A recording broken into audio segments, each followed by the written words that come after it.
जिन्हें मत्स्यगंधा भी कहा जाता था, का जन्म एक मछुआरे परिवार में हुआ था। उनके पिता दाशराज मछुआरों के प्रमुख थे। सत्यवती का असली नाम कालिंदी था। जब वो बड़ी हुई तो नाव चलाकर लोगों को गंगा पार कराती थीं।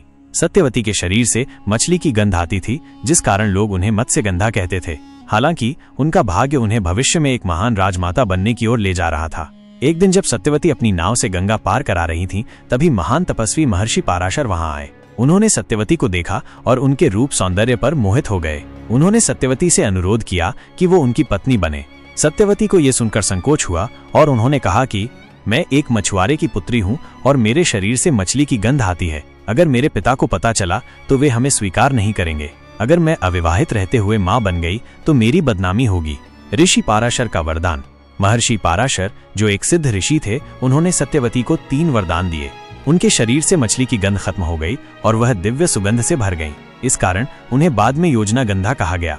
ऋषि ने यह भी वरदान दिया कि इस संबंध के बारे में कोई भी नहीं जान पाएगा। उन्होंने कहा कि उनके गर्भ से जन्म लेने वाला पुत्र एक महान ऋषि होगा।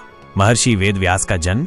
ऋषि पाराशर के आशीर्वाद से सत्यवती ने एक पुत्र को जन्म दिया, जो कोई और नहीं बल्कि वेदव्यास थे। वे जन्म के तुरंत बाद ही बड़े हो गए और मां से विदा लेकर वन में तपस्या करने चले गए। सत्यवती का भाग्य और हस्तिनापुर की रानी बनना। सत्यवती बाद में हस्तिनापुर के राजा शांतनु से विवाह कर राजा की पत्नी बनी और भीष्म पितामह की सौतेली मां बनी। उनके पुत्र विचित्र वीर्य के वंश से ही कौरव और पांडव जन्मे। रहस्य और महत्व।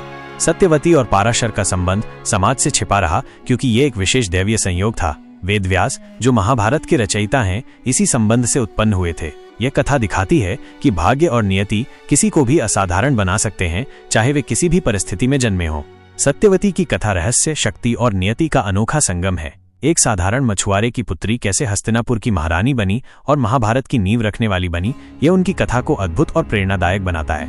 कहानी पसंद आई हो तो वीडियो को लाइक और अपने मित्रों के साथ शेयर करें। हमारे चैनल को सब्सक्राइब करना न भूलें।